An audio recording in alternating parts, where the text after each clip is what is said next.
ourselves in this challenge that we have today. When you're talking about the purchasing power, many experts have said that in the long run, a monetary incentive won't really have as much effect looking at some environmental factors. And we know that this government has, brought up several initiatives, monetary and non-monetary initiatives like the loan to farmers, also to others in the manufacturing sector.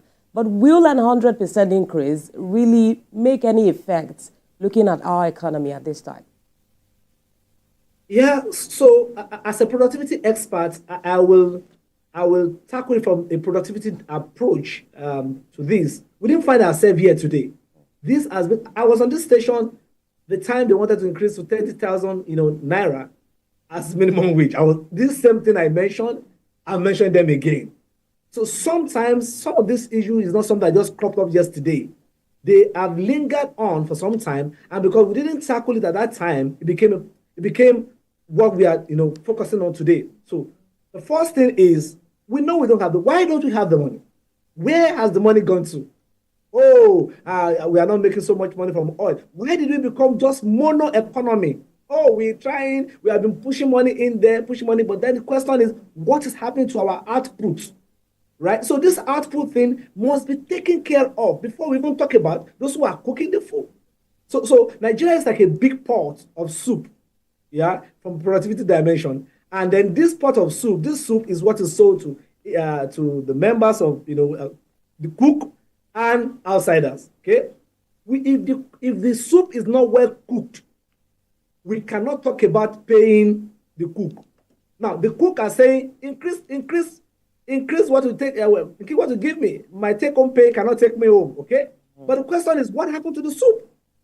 The soup is not done, or is not well cooked, or is not cooking at all, and then we are pushing on how do we pay the cook, or we are only selling a fragment part of the soup that is not even enough to take care of the cook, or even the owner or the stakeholder of the soup. So in this case, Nigeria have to come back and start not just doling out money, because if you do that to the workers now, what about the unorganized labor? I mean, let me give you the stakeholders. The stakeholders are here: the federal government, the state government, the local government, the private sector, the organized labor, and unorganized labor.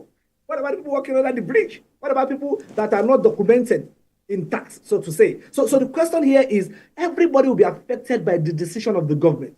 So we have to start to do something right now to put the economy into that perspective, so that in the next 5 years, or when I want to now talk about increasing salary or increasing the wages, we will not be talking about these factors again, because we kept on talking about it since inception.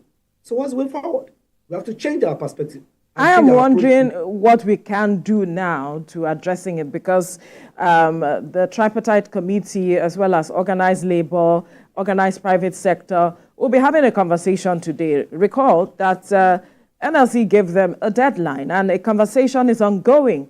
But for perhaps the low-hanging fruits that we can address in the immediate, as we look to increasing this wages of workers that reflects the current economic realities, what can be done?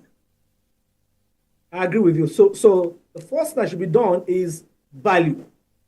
Let labor have a labor congress, so to say, and say, how do we add value to this economy? It is beyond just hyping or calling for raise. There must be a strategic contribution to the national economy.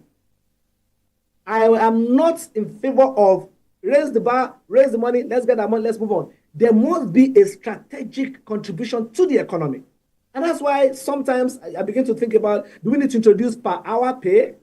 So don't go there, don't go there. And then if in Nigeria, we'll say, in a local parlance, we'll say, no matter how I work, at the end of the month, I must get something out. No, it must be a responsibility. It must be civic responsibility to contribute your quota.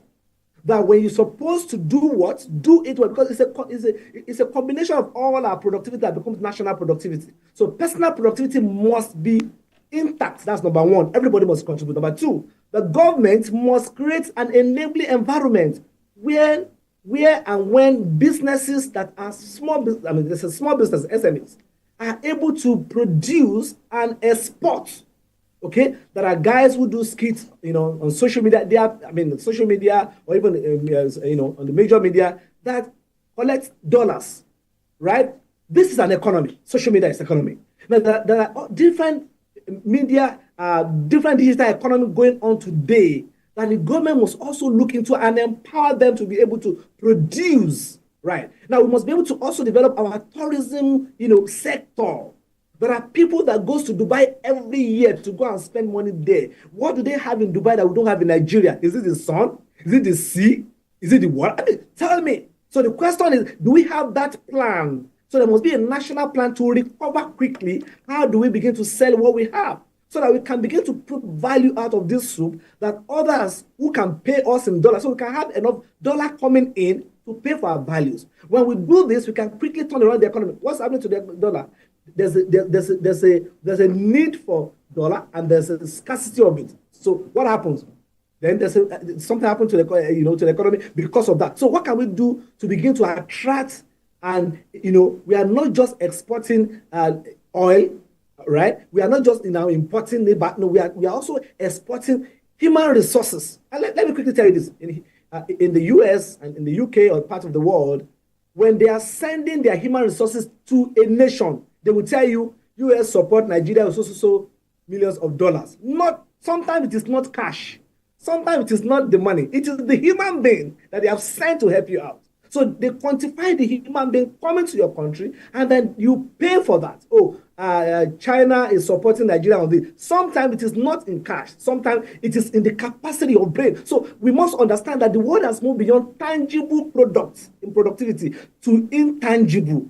So can we begin to sponsor people from Nigeria to America and say, America, you have to pay us on this? Do you know people have jackpot from Nigeria that Nigeria has not even gotten a dime from? Why? Because we don't even understand human capital. So there's a human capital exportation.